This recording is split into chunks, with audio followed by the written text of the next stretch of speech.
दोस्तों नमस्कार। क्या वाकई राजनीतिक जमीन खिसकने लगी है?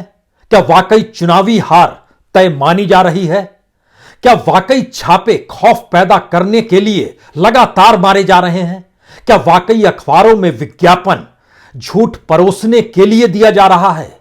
जी, यह उत्तर प्रदेश है और 2022 की दस्तक अब शुरू हो चली है। तो क्या 2022 में उत्तर प्रदेश एक ऐसी मोटी लकीर खींचने को तैयार हो चला है जिसकी गूंज 2024 तक सुनाई दे सकती है? डर तो है, खौफ तो है, लेकिन यह खौफ और डर की वजह से ही जो कुछ उत्तर प्रदेश में हो रहा है, यही वो वजह है या फिर कुछ और है?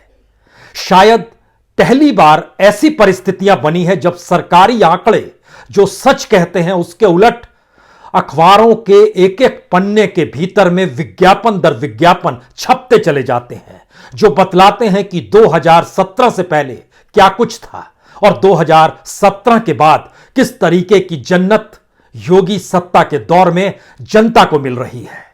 एनसीआरबी का डाटा क्या कहता है, सरकार के विज्ञापन क्या कहते हैं? पीयूष जैन से पुष्पराज जैन के घर की दूरी चंद फरलांग की दूरी पर है, लेकिन 8 दिन के बाद वही सब कुछ दोहराया क्यों गया? और एक वक्त जिसके घर पर छापे पड़े उसकी नजदीकी अगर बीजेपी के साथ थी, तो दूसरी बात खुले तौर पर खुल्लम खुल्ला समाजवादी पार्टी के एमएलसी और इत्र बेचने वाले पुष्पराज जैन के दस्तक देते हुए आईटी के अधिकारी कैसे पहुंच गए?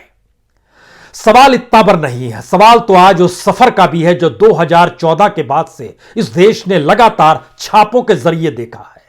हमें लगता है कि आज उस सफर पर आपको लिए चलते हैं जिसके जरिए आप वाकई समझ जाएंगे कि ऐसी कौन सी परिस्थिति उत्तर प्रदेश में आ गई और चुनाव आयोग को भी पहली बार बोलना पड़ा। और 1 हफ्ते का वक्त है, जितनी रैलियां करनी है कर लीजिए, जितनी घोषणाएं करनी है कर लीजिए, जो लोकार्पण जो ऐलान करना है कर लीजिए, जिन शब्दों का इस्तेमाल करना है कर लीजिए, क्योंकि उसके बाद नोटिफिकेशन जब जारी हो जाएगा तो फिर आप कुछ कर नहीं पाएंगे। सारे खर्चे और मंत्रियों के दौरे उस हिस्से में चले जाएंगे जो राजनीतिक प्रचार के हिस्से में आते हैं। सब कुछ बताया जा रहा है, खुले तौर पर हो रहा है, कोई छुपने छुपाने की बात नहीं है। तो आज बात कहां से शुरू की जाए? छापों से शुरू की जाए या फिर सरकारी झूठ से शुरू की जाए? सरकारी झूठ मायने रखता है, छापों की तस्वीर तो आप लगातार देख रहे हैं और उन छापों पर हम जाएं उससे पहले देखिए आज अखबारों में ये लगातार छप रहा है, टेलीविजन पर भी चल रहा है, अखबारों में भी छप रहा है। आधे पन्ने का विज्ञापन पहले पन्ने पर, इंडियन एक्सप्रेस अखबार है ये दिल्ली का, उसके पहले पन्ने पर इस तरीके से विज्ञापन अगर छपता है जो बतलाता है 2017 से पहले दंगों की स्थिति क्या थी और 2017 के बाद कितना खुशहाल जीवन है। इस पोस्टर को देखते वक्त आपके जहन में यह सवाल आएगा, वाकई तब दंगों का दौर था? हमें लगा कि इस दौर में सरकार की फाइलों को उठाकर पढ़ा जाए और सरकार की फाइलों को रिपोर्ट के तौर पर आपके सामने। अब एक तरफ यह देखिए और दूसरी तरफ सरकारी डॉक्यूमेंट्स को आप पढ़ना शुरू कीजिए। दंगों का जिक्र है। इन दंगों के जरिए का सच यह है कि योगी सरकार में पहले 4 साल यानी 2017 से जब सत्ता में आए 2021 तक के जो एनसीआरबी के डाटा है वो बताता है कि जो एफआईआर दर्ज हुई है दंगों के नाम पर उत्तर प्रदेश में, उसकी संख्या 7,300 है। 7,300 दर्ज हुई है सिर्फ 4 साल में। 2017 से पहले अखिलेश की सरकार थी।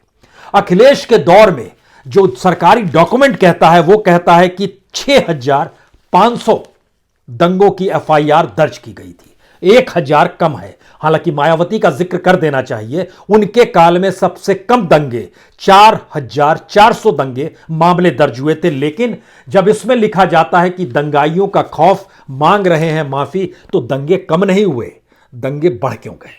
और आपने कौन सी कानून व्यवस्था चालू रखी और उस पीरियड में कम क्यों थे? यह पहला सवाल है।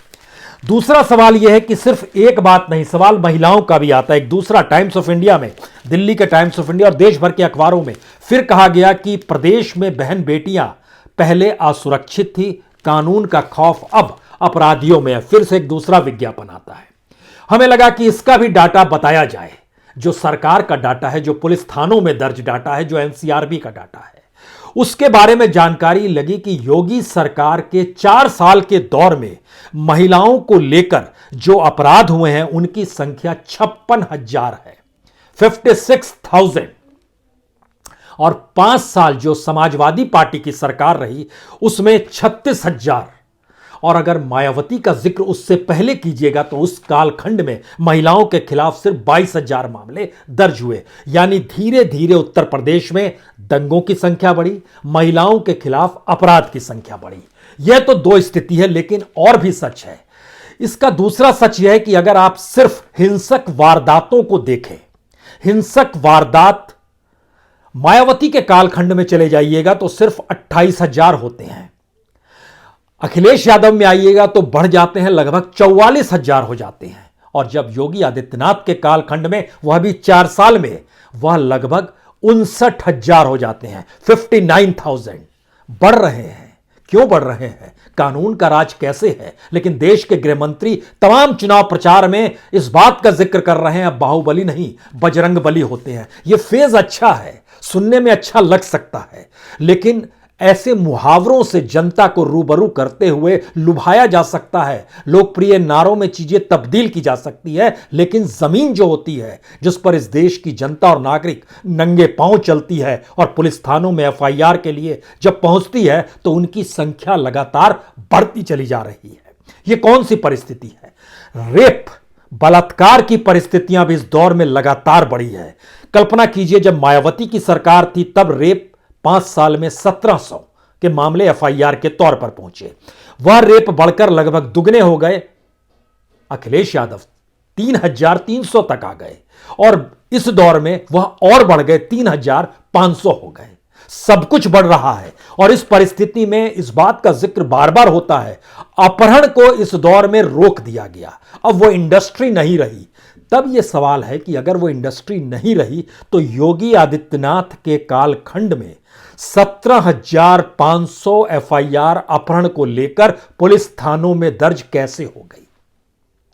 अखिलेश यादव के काल में 12,000 अपहरण के मामले दर्ज हुए थे। मायावती के काल में और कम था, 6,000 ही मामले थे। जब ये सारी परिस्थितियां हैं तो यहां तक कि चोरी चपाटी भी बढ़ गई है। उत्तर प्रदेश के भीतर में 50,000 मामले चोरी के एफआईआर के तौर पर थानों में दर्ज किए गए, जो वहां के थानों की पूरी रिपोर्ट बतलाते हैं और एनसीआरबी का डाटा बतलाता है। अखिलेश यादव के कालखंड में 42,000 मामले थे। और फिर अगर उससे पहले चले जाइएगा मायावती के दौर में तो 16,000। मायावती कहीं भी राजनीतिक दौड़ में आपको नजर नहीं आएगी। मायावती के खिलाफ आय से ज्यादा संपत्ति का मामला है। कहा जाता है कि मायावती को लेकर बीजेपी ने नकेल कसी हुई है और वो शायद इसलिए राजनीतिक तौर पर उस रूप में सक्रिय नजर नहीं आ रही है जिस रूप में उन्हें इससे पहले के चुनाव में देखा गया। अखिलेश खुलकर निकल रहे हैं तो अखिलेश निशाने पर हैं। अखिलेश निशाने पर हैं तो उनके इर्द गिर्द जो भी लोग हैं जो उनके सहयोगी के तौर पर नजर आते हैं वह भी निशाने पर है। और इसमें सबसे महत्वपूर्ण होता है किसी भी तरीके से कोई आर्थिक मदद पॉलिटिकल पार्टी को ना मिले, उसकी फंडिंग बंद हो जाए। उसी का नजारा है इस दौर में छापों की प्रवृत्ति को लेकर। हालांकि छापों का जिक्र करते हुए हम एक चीज आपको बतला दें, 2014 के बाद से इस देश के भीतर में इससे पहले जो आईटी के छापे पड़ते थे उसके साथ ईडी के छापों में भी गजब का इजाफा हुआ है। हम उत्तर प्रदेश में जो छापे पड़ रहे हैं उससे पहले उसकी उस जमीन को देख लीजिए, क्योंकि योगी से बड़ा चेहरा तो प्रधानमंत्री मोदी का उत्तर प्रदेश में हो चला है। तो प्रधानमंत्री मोदी की सियासत क्या कहती है और साथ में गृह मंत्री अमित शाह हैं, तो फिर घबराने की क्या बात है। यानी कानून व्यवस्था और गृह मंत्रालय के मातहत जो भी अधिकारी काम कर रहा है वो किसके लिए काम करेगा। अब देखिए, फाइनेंस मिनिस्ट्री भी अपने तौर पर सक्रिय हो गई। आईटी रेड इस देश में पहले 5 साल 10 महीनों में, यह आंकड़ा इसलिए है क्योंकि सरकार ने यही आंकड़ा जारी किया है, अप्रैल 2014 से लेकर फरवरी 2020 तक। उसके बाद हम यूपी में आते हैं।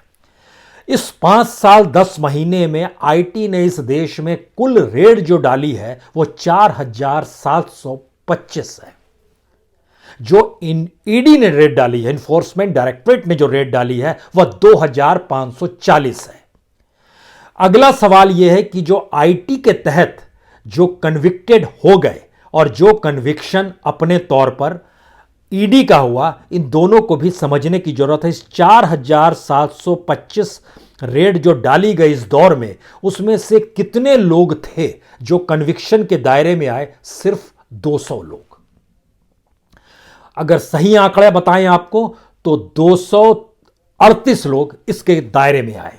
जो ईडी की रेड हुई उसके दायरे में सिर्फ 9 लोग आए, जबकि रेड पड़ी 2540। अब यहां से अगला सवाल आता है कि आज जो रेड पड़ी, जो पीयूष जैन को 8 दिन पहले उनके निवास पर रेड पड़ी थी और कहा गया था अरे वो तो बीजेपी के ही शख्स हैं, और इत्र का जिक्र करते करते इस बात का जिक्र आया और प्रधानमंत्री तक ने जब कर दिया कि दरअसल यह तो समाजवादी पार्टी की तरफ खुले तौर पर इंकित कर दिया, तब इस देश के भीतर में 2 ही सवाल उभर रहे थे। जब देश के प्रधानमंत्री और गृहमंत्री सीधे तौर पर इस देश में आपराधिक व भी आर्थिक अपराध के मद्देनजर किसी पॉलिटिकल पार्टी और नेता का नाम मिल ले रहे हैं, तो फिर इस देश की एजेंसीज उनके खिलाफ कार्रवाई क्यों नहीं कर रही है?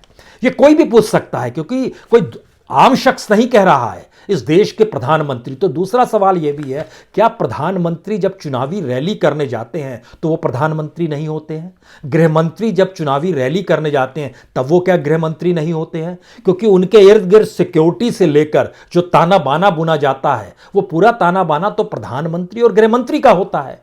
तो ऐसे में बतौर प्रधानमंत्री और गृहमंत्री जब किसी पर चुनावी रैली में आरोप नहीं लगा रहे हो, आरोपी ठहरा रहे हो, तो फिर एजेंसियों को क्या डर है? पुलिस को तो सक्रिय हो जाना चाहिए और तुरंत जेल में डाल देना चाहिए। फिर कोताही क्यों बरती जाती है? क्या ये छापे अब व्यापारियों को यह संदेश दे रहे हैं कि अब आप पॉलिटिकल फंडिंग बीजेपी के लिए करने की शुरुआत कर दीजिए, अन्यथा आने वाले वक्त में, और अभी भी 5-6 दिनों का वक्त है नोटिफिकेशन से पहले, छापे आपके यहां पड़ने लगेंगे? तो क्या यह मैसेज दिया जाता है? क्योंकि आज भी जो छापे पड़े हैं वो 50 जगहों पर छापे पड़े हैं, सिर्फ एक शख्स यानी पुष्पराज जैन के घर पर नहीं पड़े हैं, जो कि कन्नौज के छिपटी मोहल्ला में रहते हैं। उसी मोहल्ले में इससे पहले पीयूष जैन भी थे जिनके घर पे छापे पड़े थे। सवाल यह है कि कुल 50 जगहों पर जो छापे मारे गए वह गुटखा कारोबार से जुड़े व्यापारियों के घरों पर और दफ्तरों में ही मारे गए हैं।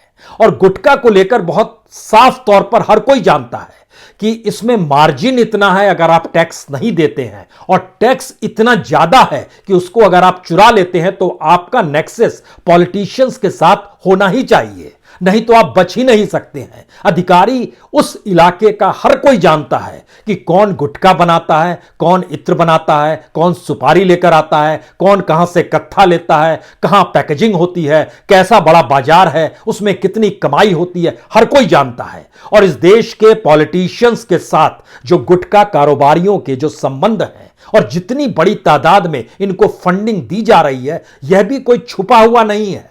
इस देश के पॉलिटिशियंस जानते हैं और ये व्यापारी भी जानते हैं। 300% तक जीएसटी जिसमें बचाई जा रही हो, उसका मुनाफे का रेंज समझिए। इसलिए सवाल यह नहीं है कि 150 पौने 200 करोड़ रुपया कैश मिल गया, 64 लाख सोना मिल गया, इतना चंदन का तेल मिल गया, और आज कितना कुछ मिलेगा वह भी फहरिस्त आएगी। यह एक मैसेज है, पॉलिटिकल मैसेज। इस मैसेज के पीछे का सच यह भी है कि आज जब कन्नौज खुद अखिलेश यादव पहुंचे तो सवाल यह नहीं था कि वह अपनी प्रेस कॉन्फ्रेंस कहीं और भी कर सकते थे। हालांकि आज उन्होंने कहा कि हम इसलिए यहां आए हैं क्योंकि प्रेस कॉन्फ्रेंस पहले से निर्धारित थी, लेकिन राजनीतिक तौर पर कहां कब किस रूप में मैसेज देना है यह हर कोई जानता है। और राजनीतिक जमीन जब बीजेपी की खिसक रही है और अखिलेश यादव की रैलियों की भीड़ और जनता के भीतर का गुस्सा उत्साह के तौर पर अब रैलियों में नजर आने लगा है, तो कहीं ना कहीं बीजेपी की सिट्टी पिट्टी तो गुम है। इसीलिए अखबारों के विज्ञापन सरकारी डाटा से हटकर यह लगातार बता रहे हैं कि 2017 से पहले क्या था और 2017 के बाद क्या है। लेकिन सवाल ऐसे में है, मीडिया की भूमिका क्या होगी? मीडिया का तो आधे पेज का विज्ञापन छाप रहे हैं तो उसके ऊपर तुरंत रिपोर्ट छापनी चाहिए कि 2017 से पहले यह फैक्ट था, 2017 के बाद यह फैक्ट है। क्या दिक्कत है? सारे गवर्नमेंट के डॉक्यूमेंट्स हैं, उसको आपको बताना चाहिए। लेकिन बहरहाल इस छापे की राजनीति, इस डर और खौफ को पैदा करने की परिस्थितियां, ये विज्ञापन की समझ और उसमें पैसा लौटाना और पैसा किस रूप में फंडिंग हर जिले दर जिले अब होने लगे, इस दिशा में चीजें बढ़ गई है। क्योंकि आज जो छापे मारे गए वो सिर्फ कन्नौज, कानपुर, नोएडा, हाथरस भर नहीं थे, वो अंबेडकर नगर में भी थे और भी कई जिलों में लगातार 50 जगहों पर जो छापे पड़े हैं उसमें 30 जगह ऐसी है जो सीधे सीधे दूसरे गुटखा कारोबार से जुड़े कारोबारियों को लेकर, उसमें एक मलिक मियां का भी नाम आया जो कि इत्र कारोबारी है। 8 दिन पहले और 8 दिन बाद के अंतर ने एक मैसेज साफ कर दिया। अब सरकार खुले तौर पर पारदर्शी तरीके से उस खौफ को दिखाने के लिए मैदान में आ चुकी है, जहां पर व्यापारियों को डरना होगा, जहां पर उन्हें यह मानना होगा कि अब राजनीतिक तौर पर उनके खिलाफ कार्रवाई अगर हो रही है तो आने वाले वक्त में और मुसीबत आ सकती है।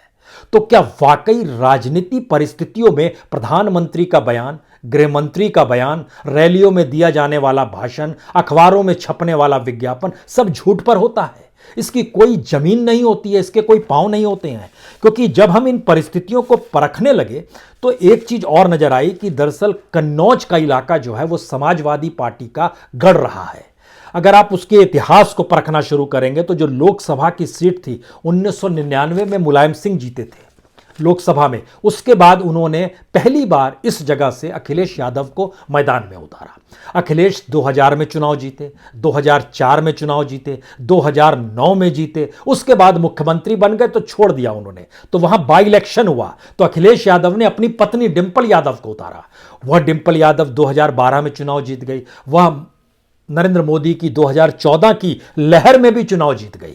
हालांकि 2019 में वहां पर बीजेपी के सुब्रत पाठक ने डिंपल यादव को तकरीबन 12,800 वोट से हरा दिया। और जब इसके विधानसभा में आते हैं, कन्नौज विधानसभा की सीट सुरक्षित सीट है, लेकिन उसके बावजूद भी उस सीट पर समाजवादी पार्टी का ही कब्जा रहा। बीजेपी बहुत पहले रहती थी। बीजेपी का दौर याद कीजिएगा तो उस समय का जिक्र करेंगे जब अयोध्या आंदोलन चल रहा था, 91, 93, 96। लेकिन फिर उसके बाद से कन्नौज विधानसभा सीट 2002, 2007, 2012, 2017 समाजवादी पार्टी के अनिल कुमार दोहरे हैं, वही जीतते रहे। अब सवाल है कि अगर उस पॉलिटिकल मंच पे नहीं निकल कर आते खुद अखिलेश यादव और वहां पर प्रेस कॉन्फ्रेंस नहीं करते तो वो राजनीतिक जमीन की पकड़ उनकी कमजोर पड़ती, वो इसलिए वो खुले तौर पर वहां पर निकल कर आए। लेकिन दूसरी तरफ क्या वाकई ये सारी परिस्थितियों ने बीजेपी के साथ एक मुश्किल हालात खड़े कर दिए हैं? और जब इलेक्शन कमीशन ने कह दिया कि अब 5 तारीख तक वोटर लिस्ट आ जाएगी, उसके बाद हम ऐलान करेंगे, तो ये जानकारी भी पहली बार दी जा रही है कि इस तारीख के बाद ऐलान करेंगे। सामान्य तौर पर ऐसा होता नहीं है। इलेक्शन कमीशन एक कॉन्स्टिट्यूशनल स्वायत्त बॉडी है, उसके कोई सरोकार पॉलिटिकल पार्टी से होते नहीं है। और यह बयान भी इलेक्शन कमीशन का ठीक नहीं है कि हर पॉलिटिकल पार्टी चाहती थी चुनाव हो तो हमने कोविड काल में भी चुनाव करा दिया और जब ऐलान करेंगे तब नियम कायदे बताएंगे, उससे पहले जिसे जितनी रैली करनी है कर लीजिए। यह खुली छूट है सत्ता और सरकारों को। क्या वाकई राजनीतिक जमीन जब खिसक रही है तो हर कोई अब चुनाव मैदान में आ गया है इस जमीन को बचाने के लिए?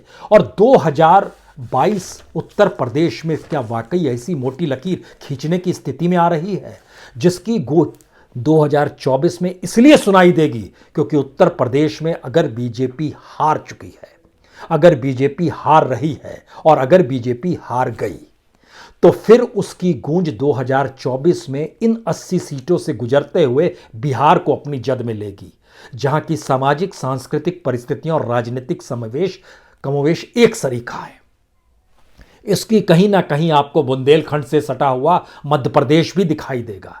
पूरे देश में यह स्थिति लहर और गोते चलाने लगेगी क्योंकि जिस तरीके की राजनीति की जा रही है इसमें आज संयोग से अखिलेश यादव ने जिक्र किया डीएम और एसपी भी चुनाव लड़ रहे हैं। क्यों इस शब्द का इस्तेमाल किया? हमें लगता है इस बात को समझना चाहिए। उत्तर प्रदेश के 75 जिलों में से यादव सिर्फ एक ही जिले में है, बागपत में उसका डीएम है और मुजफ्फरनगर में उसके एसपी है इस जाति के।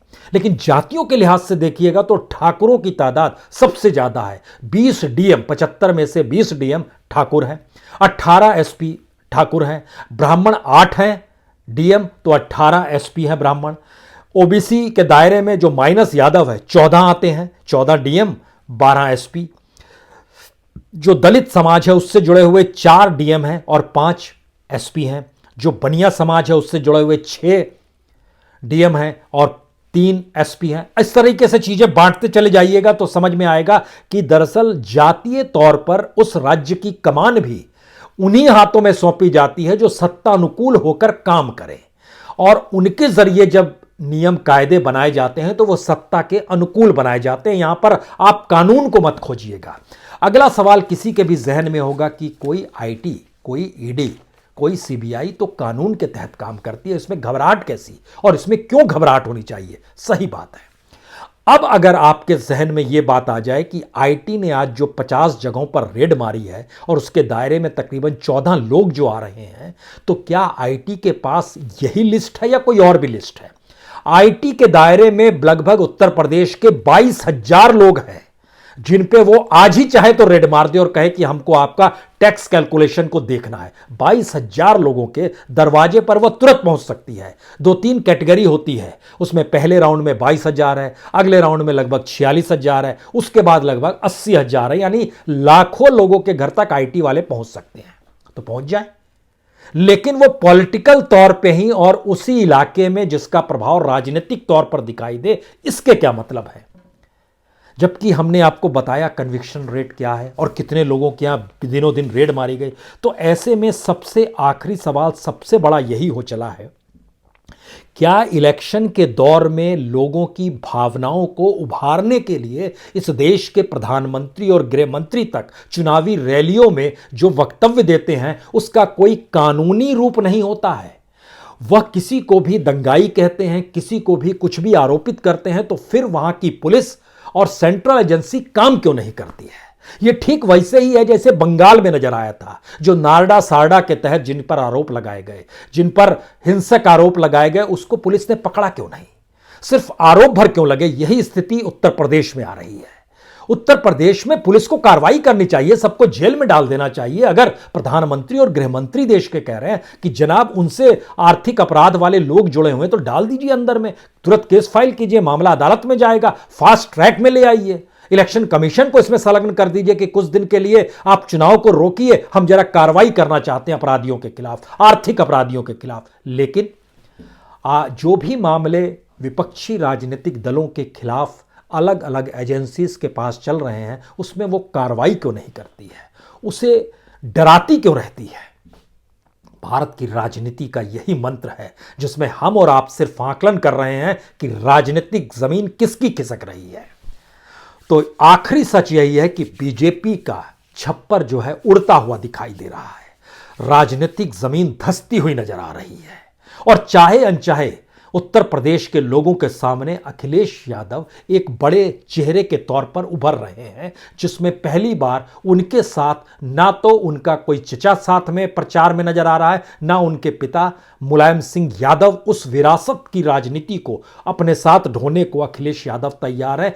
यानी उम्र के लिहाज से, अनुभव के लिहाज से पहली बार उस राजनीतिक संगठन और राजनीतिक पूंजी को भी टक्कर देने के लिए जनता का उत्साह जो गुस्से में समाया हुआ है वह अगर रैलियों में दिखाई दे रहा है तो यह खतरे की घंटी है। और आने वाले वक्त में आपको बहुत सारे विज्ञापन पूरे पूरे पन्ने के दिखाई देंगे जहां पर कहा जाएगा 2017 से पहले इतना अंधेरा था, 2017 के बाद इतना उजाला है। लेकिन कभी कोई बता तो दे कि सरकार के आंकड़े अपराधों को लेकर क्या कहते हैं, दंगों को लेकर क्या कहते हैं, रेप को लेकर क्या कहते हैं, हत्याओं को लेकर क्या कहते हैं, तब आप समझ पाएंगे कि अंधेरा इस दौर में क्यों गहरा रहा है। बहुत बहुत शुक्रिया, बहुत बहुत शुक्रिया।